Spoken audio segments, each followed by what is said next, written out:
Bismillahirrahmanirrahim. Today's topic of discussion is guidelines of kidney, ureter and suprarenal gland. अब जो ये वाला topic है, इस टॉपिक में से बहुत ही कम एसक्यू आता है, लेकिन इस टॉपिक में से एमसीक्यू ज़रूर आ जाता है। और ये टॉपिक काफ़ी ज़्यादा डिस्पर्स है केएलएम के अंदर भी और बीडी के अंदर भी। लेकिन इस वीडियो के अंदर आपको मैं बताऊंगा कि कौन सी चीज़ आपने केएलएम से करनी है और कौन सी चीज़ आपने बीडी से करनी है। तो निकाल लीजिए अपनी बीडी और केएलएम और निशान लगाते हैं इंपॉर्टेंट टॉपिक्स को।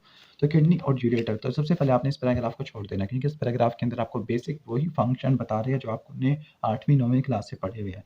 इसके बाद जो पेरिनेफ्रिक फैट और पैरानेफ्रिक फैट, इनकी अटैचमेंट जरूर करनी है। ये वाला पैराग्राफ बहुत ज़्यादा इंपॉर्टेंट है, ठीक हो गया। और इनके फंक्शंस क्या होते हैं, इनके पेरिनेफ्रिक फैट के और पैरानेफ्रिक फैट के, उसको समझने के लिए जो डायग्राम इंपॉर्टेंट है वो ये वाली है।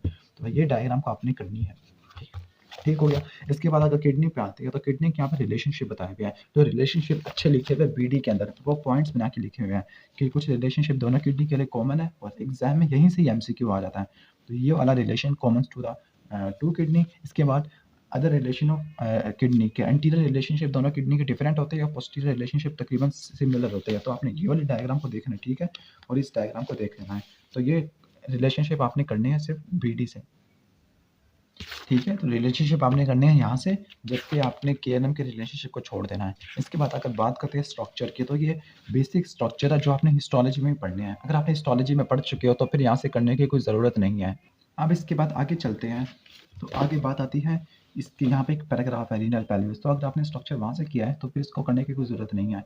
बाकी जो बीडी के अंदर जो स्ट्रक्चर बताए हुए थे वो आपने हिस्टोलॉजी के अंदर भी कवर कर ली होगी। अगर नहीं किया तो फिर आप यहाँ से एक नज़र मार सकते हो।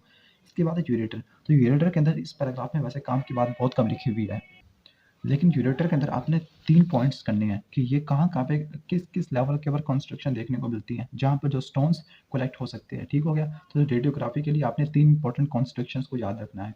वैसे यूरेटर के 2 पार्ट होते हैं, एक एब्डोमिनल पार्ट और एक पेल्विक पार्ट। तो यूरेटर को उन्होंने पेल्विस के अंदर अच्छे से डिस्क्राइब किया है, लेकिन यहाँ पे इन्होंने कंस्ट्रक्शंस को लिखा हुआ है, तो आपने कंस्ट्रक्शंस को करना है। उसी के साथ जो सरफेस मार्किंग है ये भी आपने केएलएम से करनी है, ठीक हो गया। तो सरफेस मार्किंग और कंस्ट्रक्शन आपने केएलएम से करनी है।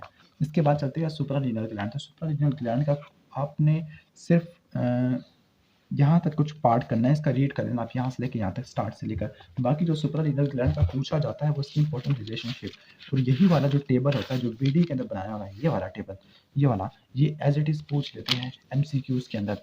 एससीक्यू में बहुत ही कम आता है, लेकिन एमसीक्यू में पूछ सकते हैं कि posterior surface right suprarenal gland के किससे रिलेटेड है, लेफ्ट से रिलेटेड किससे है, लैटरल बॉर्डर क्या होता है, मीडियल बॉर्डर क्या होता है। तो ये वाला टेबल आपने बीडी से तैयार करना है, बाकी केएलएम के पढ़ने की कोई ज़रूरत नहीं है।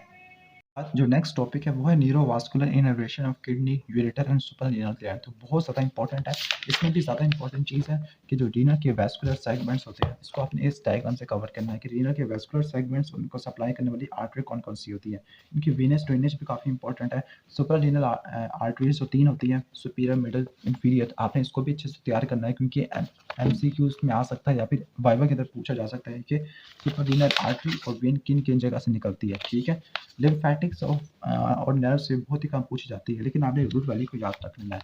जो T11 से लेकर L2 होती है वो किसके लिए होती है, स्पेसिफिकली हम कह सकते हैं किडनी के लिए। और आप T10 से लेकर L1 वाला, तो ये आपको सुप्रारीनल मेडुला के लिए देखने को मिलता है, ठीक है। तो आपने इन दोनों का याद रखना है, ओके।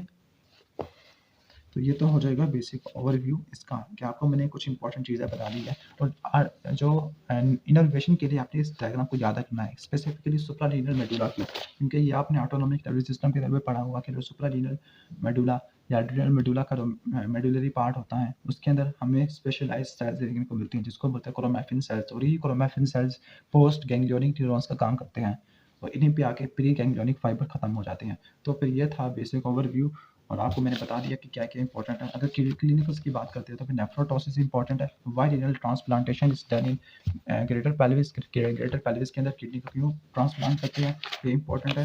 इसके साथ नट क्रैकर सिंड्रोम और जो यूरेटरी कैल्कुलाई, इसका पेन कहाँ कहाँ पे रेफर होता है और इसको ट्रीट करने के लिए हम क्या क्या यूज़ करते हैं। तो फिर नेफ्रोस्कोपी, लिथोट्रिप्सी आपने बोलना है, और इसके साथ 4 इंपॉर्टेंट पॉइंट्स भी ये याद रखने हैं जो मैंने यहाँ पे लिख लिया है।